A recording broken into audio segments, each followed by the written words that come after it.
Hello दोस्तों, स्वागत है आप सभी लोगों का राजस्थान एकेडमी पर। मैं प्रवीण सिंह। इस वीडियो में आप सभी लोगों के साथ में बात करने वाला हूं वीडियो यानी विलेज डेवलपमेंट ऑफिसर और पटवारी का जो एग्ज़ाम है उसके अंतर्गत आपके जो गणित से संबंधित यानी मैथ से संबंधित जो जो टॉपिक दे रखे हैं उनके ऊपर। ठीक है, तो मैथ्स के अंतर्गत हम पढ़ने वाले हैं आज जो है दोस्तों एक ही वीडियो में कंप्लीट डिटेल पढ़ने वाले हैं परसेंटेज के बारे में। इसी तरह से मैं percentage, compound interest, simple interest, आपका जो है औसत, आपका और कौन कौन से टॉपिक में कवर करवाने वाला हूं, तो आपके रेशियो एंड प्रपोर्शन वाला, ठीक है, और डिस्काउंट एंड शेयर वाला, प्रॉफिट एंड लॉस वाला, और फिर आपका जो है कंपाउंड प्रोपोर्शन वाला, और टाइम एंड वर्क वाला, पाइप एंड सिस्टम वाला यानी पाइप टंकी वाला, ठीक है। और ये सब जो टॉपिक है और आयु से संबंधित ये सब टॉपिक्स मैं आपको एक एक वीडियो में टोटल इनके जो कॉन्सेप्ट और क्वेश्चंस वगैरह प्रैक्टिस पूरी करवा दूंगा। ठीक है, तो आप लोगों से रिक्वेस्ट की जाती है कि आप लोग जो है इस वीडियो को कंप्लीट देखें और आप लोगों के लिए बहुत ही बेनिफिशियल रहने वाला है। देखिए, सबसे पहले हम समझते हैं कि परसेंटेज होता क्या है। तो परसेंटेज का मतलब होता है दोस्तों कि प्रत्येक 100 पर, यानी कि प्रत्येक 100 पर, इसका मतलब है कहीं पर अगर 1000 व्यक्ति खड़े हैं, मान लो कितने दोस्तों, 1000 व्यक्ति, ठीक है। कहीं पर अगर 1000 व्यक्ति है और अगर आप लोगों से पूछा जाता है कि 10 व्यक्ति इनका कितने प्रतिशत होगा, 10 व्यक्ति जो है वो इनका कितने प्रतिशत होगा, तो आप क्या करेंगे कि 100 के ऊपर यानी कि 1000 के 100 के हिसाब से टुकड़े करेंगे। कितना आएगा, 100 100, ऐसे करते करते करते इसके कितने टुकड़े होंगे, 10 टुकड़े होंगे। यानी कि आपको ये पता चल गया कि 100 पर एक बंदा अगर लेते हैं तो 10 व्यक्ति जो है 1000 के लिए चाहिए होंगे। तो ये जो है इसका क्या हो गया, प्रतिशत हो गया। तो 10 जो है 1000 का कितना प्रतिशत होगा, इसे हम कैसे लिखेंगे, 10 यानी किसके बारे में पूछ रहा है, किसके रेस्पेक्ट में, और इनटू 100 कर देंगे। तो देखो 20 से 20, 10 से 10, यानी कि आंसर क्या आया, 1%। तो समझ में आ गया ना, 100 के ऊपर कितने व्यक्ति आ रहे थे, एक व्यक्ति, यानी 1%। समझ में आई बात। तो अगर कहीं पर प्रतिशत का कॉन्सेप्ट है तो वो ये कहना चाहता है कि पर इस जो भी ऑब्जेक्ट दे रखा है उसको 100 टुकड़ों में करते हैं तो प्रत्येक 100 के ऊपर जो भाग आएगा वही उसका प्रतिशत कहलाता है। तो ये आपको समझ में आया होगा। अगर 1000 व्यक्ति है और आपसे पूछा जाता है कि 10 व्यक्ति दे रखे हैं, उन 10 व्यक्तियों को उन 1000 के ऊपर अगर कंट्रोल करवाना है तो 100 व्यक्ति पर कितने व्यक्ति आएंगे, एक एक व्यक्ति, यानी 1%।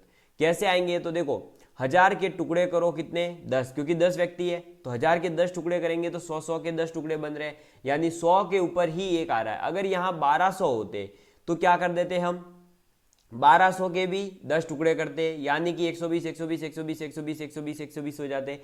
तो आपको लेकिन क्या बोला था, 100 के ऊपर कितना प्रतिशत है, तो 100 से तो ज्यादा आ रहा था, 120 आ रहा था। तो हम फिर क्या करते, पहले इसको 100 के टुकड़ों में तोड़ते। तो उसके लिए हम क्या करते कि हमारे पास 10 व्यक्ति है तो 10 बट्टे 1200 इंटू 100, तो हमारे पास निकलता 1/12, यानी कि आपके पास में आ जाता कितना दोस्तों, 0 पॉइंट कितना आ जाता, 12 8 चिन्नू 80। तो आपके पास पता चलता कि 1% से भी कम, यानी कि एक से भी कम व्यक्ति जो है 100 के ऊपर आएंगे।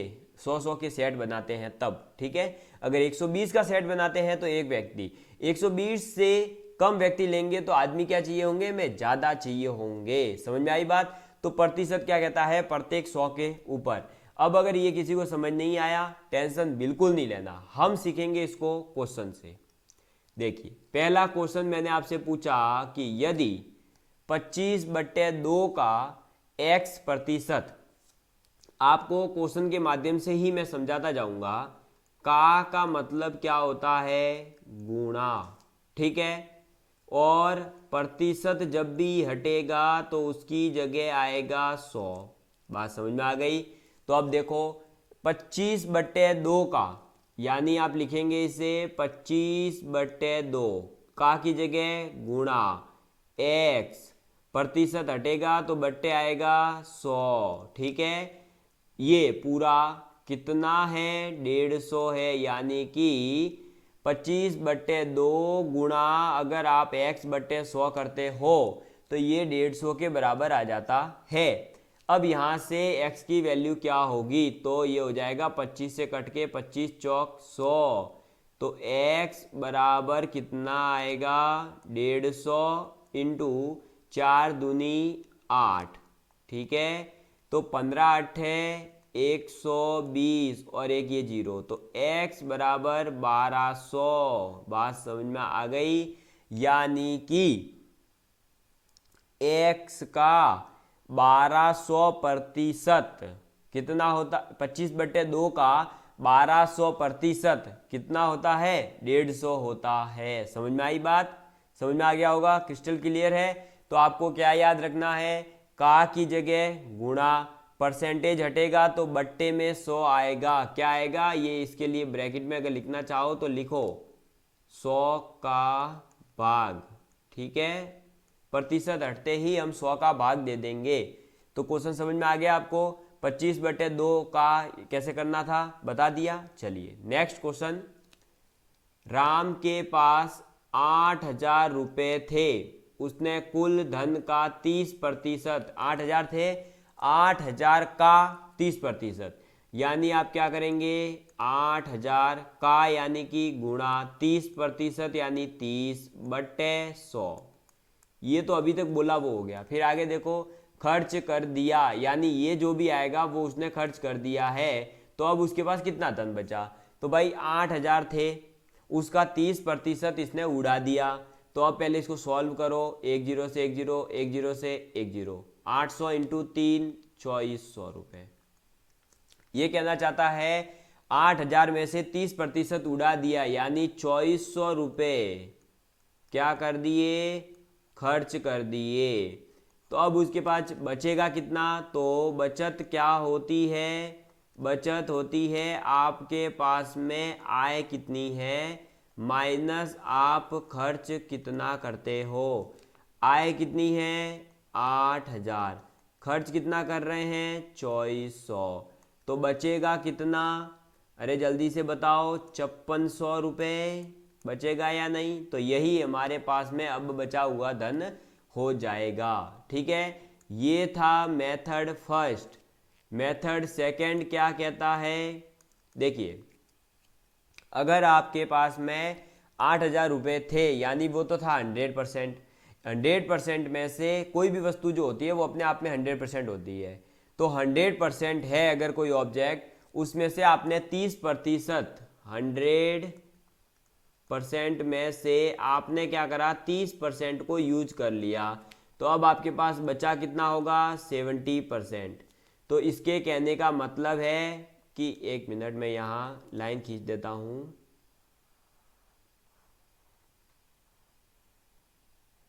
ताकि आपको पता रहे कि दो भाग है, दो कॉन्सेप्ट बता रहा हूँ। अब देखिए कि ये कहना चाहता है अब कि आपके पास में 70% बचेगा। किसका 70%, जो कुल था, कुल कितना था 8,000 रुपये। तो 8,000 रुपये का 70% कितना होता है, कैलकुलेट करेंगे तो आ जाएगा 8 7 5600। तो एक तो होगा कि आप पहले 8,000 का 30% निकालें, जो भी आएगा उसको 8,000 में से माइनस करें तब भी आ जाएगा। एक होगा डायरेक्ट परसेंटेज में से परसेंटेज घटाकर करें। तो भाई 8,000 अपने आप में 100% है, 100% में से आपने 30% यूज कर लिया, आपके पास में बचा 70%। तो 70% किसका बचा होगा, जो कुल धन था। ठीक है, तो 8,000 का 70% निकाला तो 5600 रुपये हमारे पास बचे थे। बात समझ में आ गई। चलिए बढ़ते हैं नेक्स्ट क्वेश्चन की ओर। नेक्स्ट है, जब किसी संख्या का 40% 42 में जोड़ा जाता है तो वही संख्या प्राप्त होती है, तो वह संख्या क्या है। मान लो, क्या करोगे दोस्तों ऐसे क्वेश्चन में, मान लेंगे कोई संख्या है x, उस x का यानी का यानी गुणा 40% यानी 40/100 है। ठीक है, इसमें आप 42 जोड़ देते हो तो वापस से आपको x ही मिलता है, ये कहना चाहता है। कोई संख्या है जिसका 40% निकालिए और उस 40% में अगर आप 42 जोड़ देते हैं तो आपके पास में वापस से वही संख्या आ जाती है जिसका आपने 40% निकाला है। तो यही होगा, x का 40% प्लस 42 बराबर x। इसको करेंगे सॉल्व, तो इसको सॉल्व करेंगे तो 0 से 0, ये 2, ये हो जाएगा 5। ठीक है, तो 42 बराबर क्या हो जाएगा, x माइनस 2x अपॉन में 5। इसको सॉल्व करेंगे तो 5 यानी ये 5x माइनस का 2x इज इक्वल टू 42। यहाँ करेंगे मल्टीप्लाई तो 5 दूनी 10, हासिल लगी 1, 5 चौक 20 और 1 21 बराबर आ जाएगा 3x।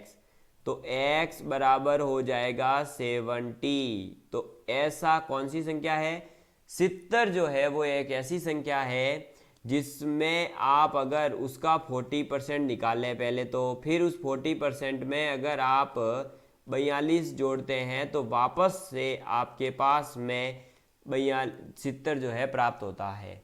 इसको भी करने का दूसरा तरीका और है। देखो, कोई भी संख्या अपने आप में 100% होती है, तो x क्या है, 100% है या नहीं है, x क्या है 100%। अब x का 40% हमने निकाल लिया, जो भी आ रहा है उसमें प्लस करते हैं हम 42 को, तो वापस से हमें मिल जाता है 100%। बात समझ में आ रही है भाई, कोई संख्या है वो अपने आप में 100% है। ठीक है, अब उस संख्या का 100% में से आप 40% निकाल करके उसमें फिर 40% में 42 और ऐड करते हैं तो वापस वही संख्या मिल जाती है, 100% मिल रहा है। इसका मतलब ये जो 42 है ये उस संख्या का कितना है, 60% है। सही बात है या नहीं? तो आपने संख्या मानी है x और x का 60% क्या होगा, 42 होगा। होगा या नहीं भाई? जो भी संख्या है उसका 40% और उसमें 42 जोड़ने पर 100% मिलता है, तो 40% अलग रखो, तो जो 42 है वो तो 60% ही तो ऐड हो रहा है उसमें, तभी 100% आ रहा है। तो 42 60% है, यानी जो भी संख्या है उसका अगर आप 60% डायरेक्ट निकालोगे तो वो 42 आएगा। तो x संख्या थी उसका 60% हम निकालते हैं तो ये 0 से 0, ये 6 सत्ते 42, तो x बराबर आ गया हमारे पास में वापस से 70। बात समझ में आ गई?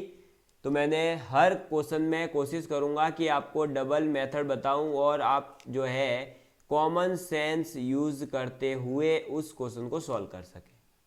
प्रतिशत में क्या याद रखना है, केवल दो चीजें, का है वहां पर लगता है मल्टीप्लाई, प्रतिशत हटते ही 1/100, बस ये दो चीजें याद कर लो, आपके पास में आपके क्वेश्चन सॉल्व होते जाएंगे। ठीक है, चलिए बढ़ो आगे। अगर फिर भी दोस्तों आपको किसी भी प्रकार की कोई भी क्वेश्चन में समस्या रहती है तो इसकी पीडीएफ आप लोगों को हमारे Telegram channel Rajasthan academy Sirohi search मारेंगे, वहाँ मिल जाएगी। वहाँ पीडीएफ मिलते ही आप उस पीडीएफ में सॉल्व करिए। जो डाउट आता है वापस से मुझे आप जो नीचे स्क्रीन पर व्हाट्सएप नंबर दिख रहे हैं उस पर कर दीजिए मैसेज, मैं उस क्वेश्चन को पर्सनली आपको समझा दूंगा। ठीक है, किसी प्रकार की कोई टेंशन नहीं लेनी। चलिए बढ़ते हैं नेक्स्ट क्वेश्चन की ओर। नेक्स्ट क्वेश्चन है, किसी संख्या के 25% में से 25 घटाने पर 25 शेष बचता है तो वह संख्या क्या है। मान लो वह संख्या है x और उस x का 25 के, देखो उस संख्या के 25% यानी 25/100 में से आपने 25 घटा दिया तो आपके पास में बचता है 25। ठीक है, तो ये x की वैल्यू क्या है ये पूछ रहा है, करो सॉल्व। ये 25 से 4 बार, तो x/4 बराबर ये 25 है ही है, ये 25 भी इधर आएगा, तो एड ऑन हो के 25 और 25 50, तो x बराबर कितना आ गया 200। कितना आ रहा है 200। तो ये तो था इसको सॉल्व करने का तरीका, लेकिन आप यहाँ नोट पॉइंट करके लिख लीजिए एक बात कि इस प्रकार के प्रश्नों में जब तीनों संख्या समान हो तो उत्तर हमेशा 200 आएगा। कहने का मतलब है जब भी आपको किसी संख्या में से x प्रतिशत निकालें, फिर उसमें से x ही घटाए और x ही बचे, तो वह संख्या हमेशा 200 होती है। जैसे देख लीजिए, एक और एग्जांपल से मैं समझा देता हूं इसी टाइप के क्वेश्चन को। किसी संख्या का 35% निकालें और उसमें से 35 घटाते हैं, तब 35 शेष बचते हैं। तो जब आप इसको सॉल्व करेंगे तो देखिए 35x/100 बराबर हो जाएगा 70।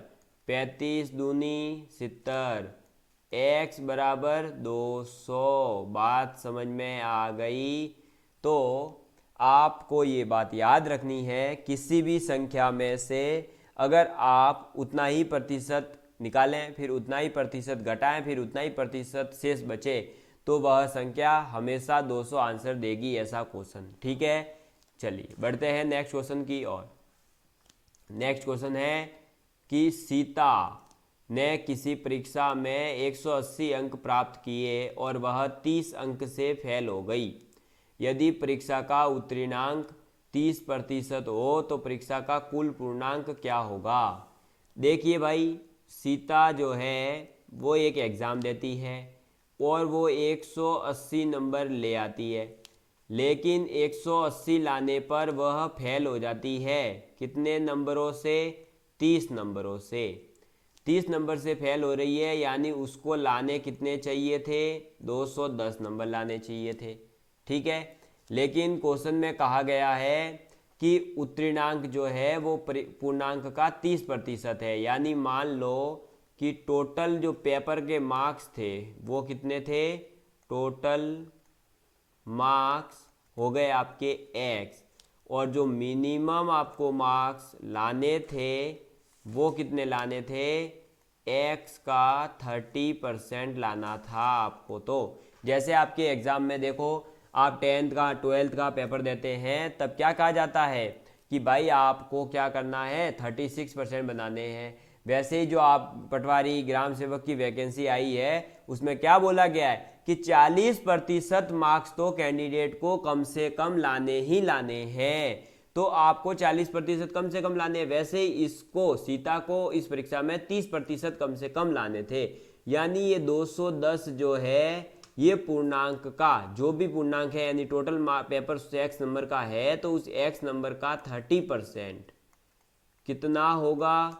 210 होगा, क्योंकि 210 पे वो पास हो रही है, यानी मिनिमम 30% जो है वो x का हो जाएगा। तो पूर्णांक आपसे पूछा है, यानी x आपसे पूछा है, तो x बराबर क्या होगा? 1 0 से ये 1 0 गया, ये 3 7 21 यानी कि 70। तो x बराबर हो गया 70 इंटू 10, 700। तो ये टोटल मार्क्स है 700। 700 क्या है? टोटल मार्क्स है। तो सीता को जो पेपर दिया गया था, उस पेपर में कितने नंबर लाने जरूरी, कितने नंबर का पेपर था? 700 नंबर का पेपर था, और 700 में से उसे 210 कम से कम लाने थे, तब वो पास होती। चलिए बढ़ते हैं नेक्स्ट क्वेश्चन की ओर। सीता ने किसी परीक्षा में 20% अंक प्राप्त कर लिए, ठीक है, और वह 72 अंक से फेल हो गई। यदि परीक्षा का उत्तीर्णांक 30% हो तो परीक्षा का कुल पूर्णांक क्या होगा? तो देखो, सीता ठीक है, उसने 20% अंक लाए हैं, ठीक है, लेकिन वो फेल कितने से हुई है, 72 मार्क्स से, यानी उसने जो लाए उसमें 72 ऐड करें तो वो पास हो रही है, और पास होने के लिए कम से कम चाहिए है 30%, यानी कि उसके मार्क्स में 72 जोड़ दूँ तो वह उसके जो पेपर टोटल हुआ उसका 30% हो जाएगा। तो यहाँ क्या होगा, 72 बराबर प्रतिशत में से प्रतिशत घटाओ, 30 में से 20 गया तो 10%, यानी जो इसका पेपर है उस पेपर का 10% जो होगा वो 72 होगा। तो 100% कितना हो जाएगा, दोनों तरफ आप 10 का मल्टीप्लाई कर दीजिए, तो क्या हो जाएगा, 100% इज इक्वल टू 720 मार्क्स। समझ में आ गई बात? यानी कि सीता का जो पेपर था वो 720 नंबर का था, उसमें से उसने कितने लाए हैं, 20% लाए हैं, और 72 नंबर उसके कम पड़ रहे थे। बात समझ में आ गई आपको? बढ़े आगे की ओर। अगर आपको कोई स्टूडेंट यहाँ पर फॉर्मूले से संतुष्ट हो तो आप फॉर्मूला भी लिख सकते हो। यहाँ फॉर्मूला लिखवा देता हूँ मैं आपको, कुल अंक बराबर होता है 100/प्रतिशत का अंतर, ठीक है, इनटू उसके अंकों का अंतर। समझ में आई बात? तो पेपर का टोटल मार्क्स जो होते हैं वो इक्वल होते हैं 100/प्रतिशत का जो डिफरेंस है वो इनटू उसके मार्क्स का जो डिफरेंस है वो। बात समझ में आ गई? चलिए बढ़ते हैं नेक्स्ट क्वेश्चन की ओर। नेक्स्ट क्वेश्चन है, सरिता ने किसी परीक्षा में 25% अंक प्राप्त किए, परंतु वह 40 अंक से फेल हो गई।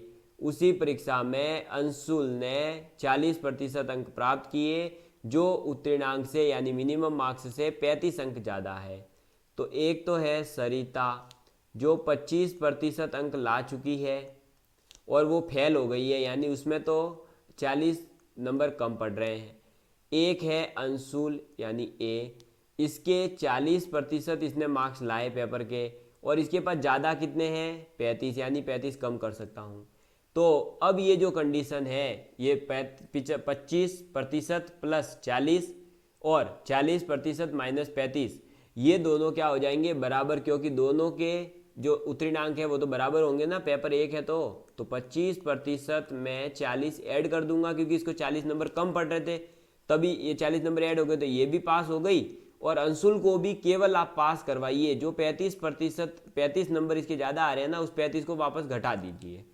तो क्या हो गया, सरिता और अंशुल दोनों हो गए पास। अब दोनों पास है तो दोनों के उत्तीर्णांक भी बराबर, तो ये उत्तीर्णांक इनके मतलब मिनिमम मार्क्स दोनों के इक्वल हो गए। अब इसको कर लो सॉल्व, प्रतिशत अलग और मार्क्स अलग, तो 70 माइनस का 35 इधर आएगा, प्लस 75 बन जाएगा, और 40 माइनस 25 यानी 15%। यानी कि अंशुल और सरिता ने जो पेपर दिया उस पेपर के टोटल मार्क्स का अगर आप 15% निकाले तो 75 आएगा। ठीक है, आपको निकालना है 1%। अब यहाँ से पहले तो 1% के लिए क्या करेंगे, 75/15 यानी 15 पंजे 75 होता है, तो 1% बराबर 5। तो उनके पूर्णांक यानी कि 100% उनके पेपर का कितना हो जाएगा, दोनों तरफ 100 से मल्टीप्लाई करेंगे तो 500। तो आंसर क्या हो जाएगा, 500 मार्क्स।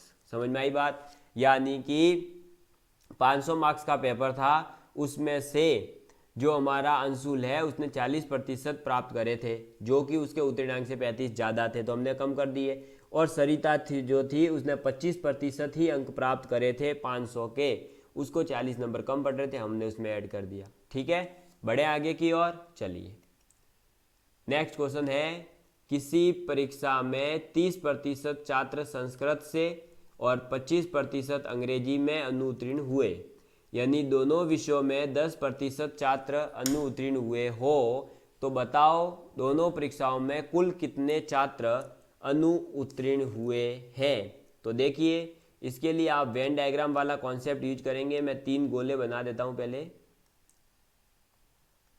ठीक है, 1 मिनट, ये देखिए, और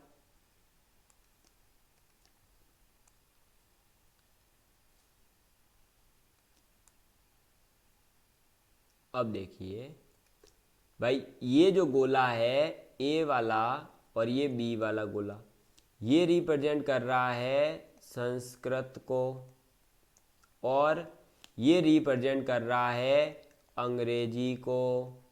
ठीक है, तो अब देखो भाई कि संस्कृत में टोटल छात्र कितने, 30%। संस्कृत में फेल कितने हुए हैं, संस्कृत में फेल हुए हैं 30%। ठीक है, और इंग्लिश में कितने फेल हुए हैं, तो इंग्लिश में फेल हुए हैं 25%। और दोनों में यानी बोथ एग्जाम्स में फेल होने वाले कितने हैं, 10%। तो जो ये बीच में आ रहा है ना, ये आपका मिडल वाला एरिया, ये रिप्रेजेंट कर रहा है 10% को, यानी दोनों में फेल हो गए वो तो 10% आ गए। अब संस्कृत में जो फेल हुए वो टोटल 30% हुए, तो 10% तो यहाँ है, यानी प्योर सिर्फ और सिर्फ संस्कृत में फेल होने वाले हो गए 20%। 20 और 10 30 हो गए ना, तो संस्कृत के टोटल 30% फेल हो रहे थे, उनको निकाल दिया। इंग्लिश में 10% फेल हो ही गए, टोटल 25 हो रहे थे, तो टोटल ये लो 15, तो 15 और 10 25, यहाँ 20 और 10 30, यानी कि सिर्फ इंग्लिश में फेल होने वाले छात्र कितने थे, 15%। सिर्फ और सिर्फ संस्कृत में फेल होने वाले 20%, दोनों में फेल होने वाले 10%। ठीक है, अब हम निकालेंगे यहाँ पर, लेकिन इसने क्या पूछा, दोनों विषय में मिला करके टोटल कितने छात्र फेल हुए। तो टोटल कितना कैसे निकलेगा, तो टोटल के लिए आप क्या करेंगे कि सबसे पहले आप जो है दोनों के मार्क्स अलग अलग जोड़ देंगे, यानी संस्कृत में कितने फेल हुए वो, फिर इंग्लिश में कितने फेल हुए वो, दोनों के जोड़ करके इन दोनों में से जो कॉमन है, यानी दोनों में जो फेल हुए हैं बोथ वालों को आप हटा दोगे, तो माइनस कर दोगे। तो क्या हो जाएगा भाई, संस्कृत में कितने फेल हुए थे, 30%, और इंग्लिश में कितने हुए, 25%। इसमें से दोनों में फेल कितने हुए, 10%। तो जो दोनों में फेल हुए हैं वो भी तो अल्टीमेटली फेल ही है, और जो एक में फेल हुआ वो भी फेल ही है। तो जो दोनों में फेल हुए उनको हम निकाल देंगे एक बार, क्योंकि वो तो भाई संस्कृत में फेल हुआ है, फिर उस इंग्लिश में भी फेल हुआ, तो दो बार एक ही बच्चा काउंट हो रहा है। तो हम एक बार को माइनस, एक बच्चे को भाई 2 बार काउंट कर रहे हैं, तो 2 को ना काउंट करने के लिए हम क्या करेंगे, जो दोनों में फेल हुए उनको बाहर निकालेंगे।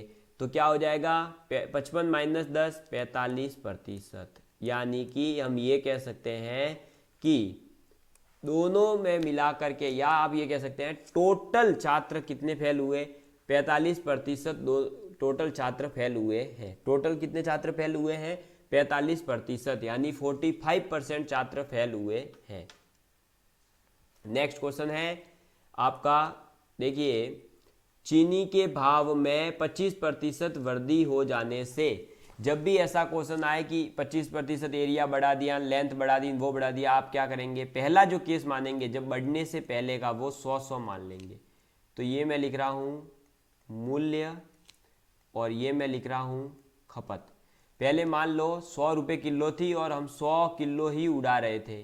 ठीक है, अब क्या हुआ, मूल्य 25% बढ़ गया, यानी कि इसमें 25 ऐड करेंगे तो कितना बन जाएगा, 125 रुपये हो गया भाव। तो अब ये चाहते हैं कि कोई गृहिणी अपनी खपत में कितने प्रतिशत कमी करे, कि कोई यहाँ पर ये जो है कितना आना चाहिए, यानी कितनी कमी करनी है हमें, इसमें से कितना अब कम करें, क्योंकि भाव बढ़े हैं तो वस्तु ही कम कर सकते हैं। तो वस्तु कितनी कम करें कि जो पहले खर्च आ रहा था वही अब खर्च आए। तो पहले खर्च कितना आ रहा था, तो खर्च होता क्या है, खर्च बराबर होता है आपके कि आपका मूल्य कितना है ऑब्जेक्ट का, और आप कितना उस ऑब्जेक्ट को ले रहे हो। तो पहले क्या था, फर्स्ट केस में देखो, फर्स्ट में क्या था, 100 रुपये मूल्य था पर किलो का, और आप 100 किलो ही ले रहे थे। तो टोटल आप कितने रुपए दे रहे थे दुकानदार को, 10,000 रुपये। ठीक है, लेकिन अब सेकंड केस में क्या करा है कि हमने 125 रुपये तो कर दिया, लेकिन कितना लेना है वो हमें नहीं पता है। तो ये कितना हो गया, 125x। समझ में आई बात।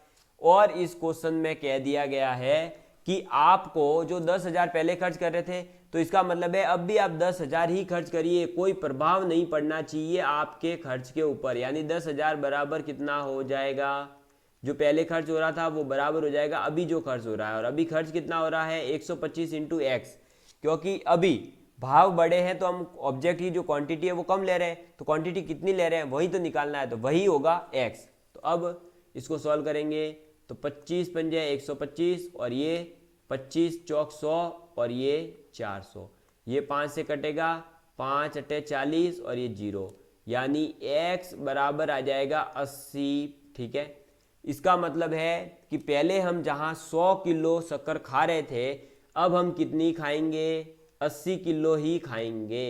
तो 80 किलो अगर हम खा रहे हैं तो 100 से हमने कितना कम कर दिया, अब पहले हम खा रहे थे 100 अब कितना खा रहे हैं 80, तो जो है हमने कमी कितनी करी है, तो कमी करी है हमने 20% की। कितने प्रतिशत की, 20% की कमी करी है। यानी कि पहले जहाँ हम 100 रुपये उड़ा रहे थे अब हम 80 रुपये उड़ाएंगे। पहले जहाँ हम शक्कर 100 रुपये किलो 100 किलो खा रहे थे तो 10,000 का खर्च आ रहा था, अब हम खा रहे हैं कितनी 125 रुपये के हिसाब से, लेकिन खाएंगे शक्कर कितनी केवल 80 किलो, यानी 20 किलो हम कम खाएंगे। तो 20% का हमने क्या करा, कमी कर दी।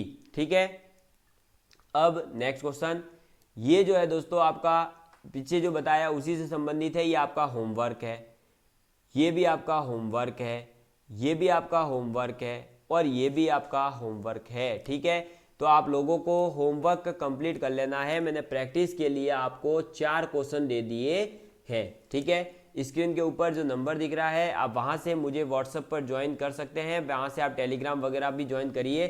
सब जगह आप जहां भी जाएं वहां राजस्थान एकेडमी सर्च मारिए, आपको मिल जाएगा हमारा चैनल। तो आप लोग जो है वहाँ हमें ज़रूर फॉलो करें, और आप लोगों की कोई भी क्यूरी हो, कैसी भी क्यूरी हो, आप लोग जो है हमसे संपर्क करके उसे आप अपनी क्यूरी का समाधान करें। धन्यवाद।